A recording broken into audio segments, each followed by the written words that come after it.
Most people moving to South Surrey and White Rock make the same mistake. They assume the whole area is basically the same, and it's not even close. And if you've already started researching, you probably already sense that. But here's where it gets tricky because the area looks similar on a map. The neighborhoods can feel interchangeable until you actually know what you're looking at. Pick the wrong one, and you could end up driving everywhere when you wanted to walk, stuck in summer traffic when you wanted quiet, or end up paying a premium for a school catchment that you didn't even know that you needed. In this video, I'm going to break down the 5 best neighborhoods in South Surrey and White Rock, what makes them each genuinely different from each other, who each one is actually built for, and which one consistently rises to the top for families who've done their homework. And you're gonna wanna stick around to the end because I'm gonna tell you exactly which neighborhood that is, and the reason might surprise you. You only get one chance to buy or sell your next home.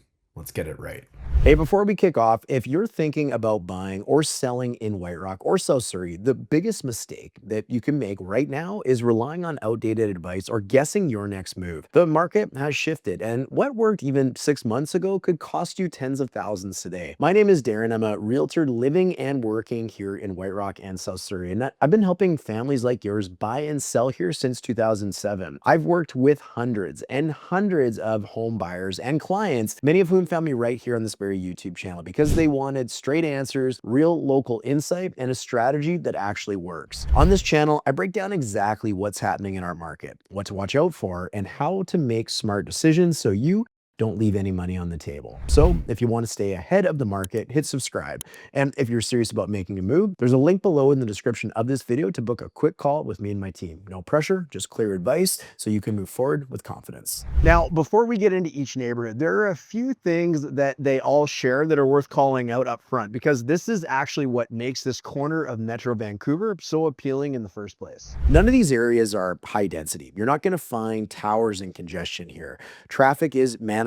The streets feel residential. The pace is noticeably different from what you'd find closer to the city. They're all served by some of the best schools in Surrey. And while none of them are the cheapest option in the Lower Mainland, none of them are going to price out a family that's done their homework either. What separates them is everything else, the lifestyle, the vibe, the trade-offs. And that's exactly what we're going to get into right now. So let's start with the first neighborhood on our list, Rosemary Heights. This is the neighborhood that makes the most logical sense on paper for a relocating family. I mean that in the best possible way too. It's master planned, it's clean, it's incredibly well positioned. If your life involves commuting, whether that's into Vancouver, down to the border, or anywhere in between, Rosemary Heights puts you right next to Highway 99 access without actually feeling like you live next to the highway. There's a natural ridgeline that buffers most of the noise, so you get the access without all the headaches. And the school situation here is pretty strong. Rosemary Heights Elementary consistently ranks near the top for schools in the Surrey area, and that really matters when you're making a decision about where to plant your roots for the next decade. The neighborhood itself is mostly residential. Think executive single-family homes, some gated townhome complexes, and a handful of modern low-rise condos. It's tidy, it's well-kept, and it was largely built out in the early 2000s, so everything feels relatively consistent and still somewhat new. Now, the trade-offs for this neighborhood are real and worth being honest about. The lots tend to run smaller than some of the other neighborhoods we're going to talk about today. And if walkability is important to your family's daily life, Rosemary Heights isn't really going to deliver that. You're going to be in your car to get groceries, get to the gym, or grab dinner, though you're never more than 5 minutes from everything you need at, let's say, Grandview Corners, Morgan Crossing, or the South Point area. Rosemary Heights is best for the family that wants central, convenient, low drama living. If your priority is getting in and out of the area easily and landing in a neighborhood that just works, this is probably your next spot. Next up on our list is Crescent Beach, and this one is unlike anything else on the list. Honestly, unlike most places in Metro Vancouver, this is a genuine seaside village. We're talking about a 2-kilometer waterfront promenade right on Boundary Bay, a tight-knit community where people actually know their neighbors, and a collection of local restaurants and cafes that punch well above the neighborhood size. Places like The Cabin, the Sunflower Cafe, and Hooked Fish Bar aren't just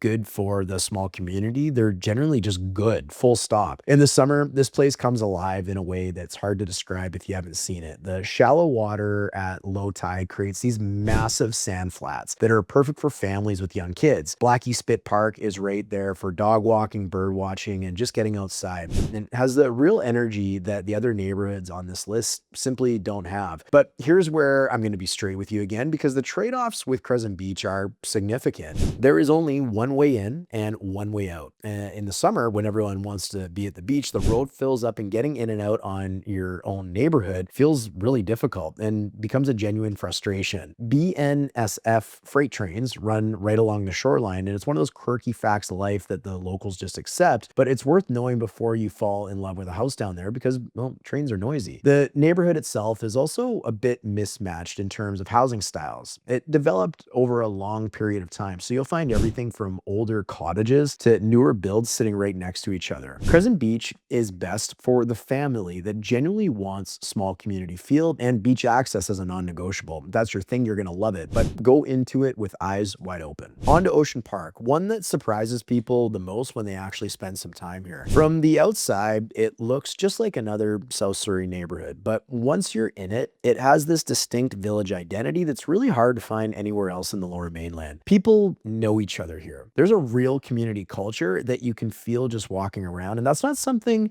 that you can manufacture in a master plan development. The village center is anchored around 128th Street and 16th Avenue, and what makes it special is that you can actually walk to things. Safeway, the library, independent cafes, the Ocean Park Village Pub, it's all right there.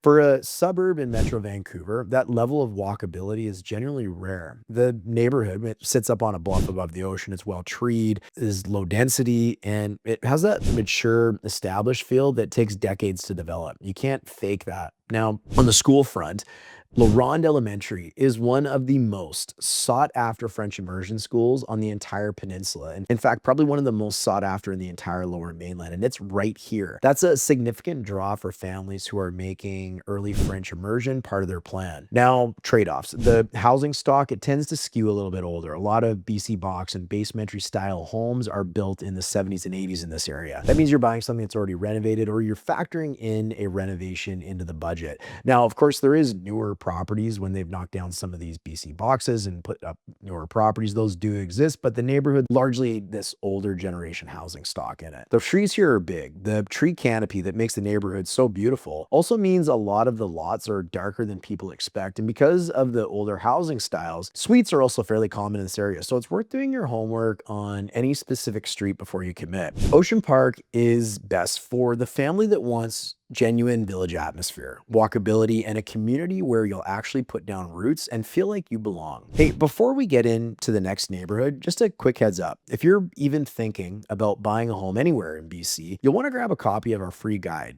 18 grants and rebates for home buyers. We've pulled together every program we could find, federal, provincial, and even some lesser known local ones, plus links, tips, and simple ways to actually use them. Most of these are buried, confusing, or completely missed by buyers, and this could save you thousands. It's free, and you can download it right now using the link in the description of this video. On to Crescent Park. Crescent Park being the most private neighborhood on this list, and for the right family, that's exactly the point. This is where South Surrey shows its age in the best possible way. Large lots, mature trees, sprawling properties, and a pace of life that feels completely removed from the hustle of Metro Vancouver, even though you're still very much connected to it. It's one of those rare pockets where traffic is almost entirely local, which means the streets are quiet in a way that genuinely has to be experienced to be appreciated. The real estate here reflects premium. You're looking at luxury estates, custom-built modern homes, and older West Coast ranchers on generous sized lots. This is one of the more expensive pockets in South Surrey, and the trade that you're making is for space, privacy, and prestige. The lots are bigger here than almost anywhere else we've talked about today, and the neighborhood has that unchanged, established quality that people that have lived here for decades absolutely love about it. Crescent Park itself is right there, and we're not talking about a small city park. This is miles of walking trails, meadows, playgrounds, and sports facilities essentially in your backyard. For a family that spends a lot of time outside, that's a serious amenity. The trade-offs in Crescent Park,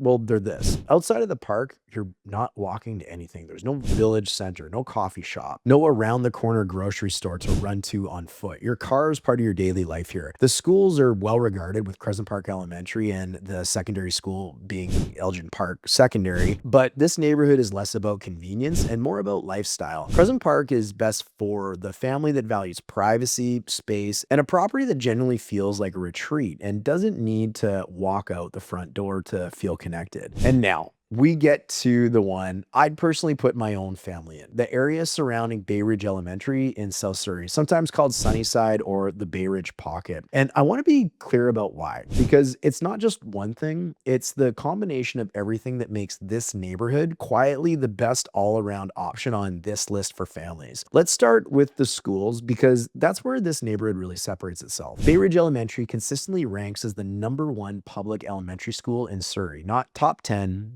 #1, and it feeds into Semiahmoo Secondary, which is well known for its international baccalaureate program and also is the top public high school in the area. What that means for you is that you're looking at a K through 12 pipeline that families actively relocate to this area for. In fact, homes inside this specific school catchment sell for a measurable premium over homes just a few blocks outside the boundary. That's how sought after this area is. And here's what I think gets overlooked. It's not just about the schools. The neighborhood itself just works. Lots are a solid size. The area developed heavily through the 80s and 90s, so you get that mature, well-treed feel without the sweet, heavy, older housing stock you find in some of the other neighborhoods we talked about today. You're not crammed in, but you're also not isolated. You can walk to Semiahmoo Shopping Center. You're minutes from the South Surrey Athletic Park and Recreation Center, and you're sitting right on the border of White Rock without paying White Rock prices. You can actually walk to White Rock Beach from here. It's also the most central option if you want to be on the peninsula without committing to being on the very bottom of it. You get the lifestyle without the trade-offs that come with being further down towards Crescent Beach or Crescent Park. If I'm moving my family to South Surrey and White Rock today, this is where I'm planting my flag. The school catchment, the neighborhood feel, the convenience, and the value relative to what you're getting. Nothing else on this list checks all those boxes at the same time. So there you have it. 5 neighborhoods, 5 completely different ways to live in one of the best corners of Metro Vancouver. And the honest answer is none of them are a bad choice. What makes South Surrey and White Rock special is that you can find your version of the right life here, whether that's a beach town, a private estate, a walkable village, or the ultimate family catchment. The hard part isn't finding a good neighborhood, it's figuring out which one is actually built for you. And here's one more thing worth knowing before you make any decisions about where to buy. The biggest infrastructure development that this area has ever seen in generations is coming, and it's going to change these neighborhoods in ways that matter. That's exactly what we're getting into right now. Surrey is being built for a version of itself that feels like a stranger, and it's arriving faster than you might think.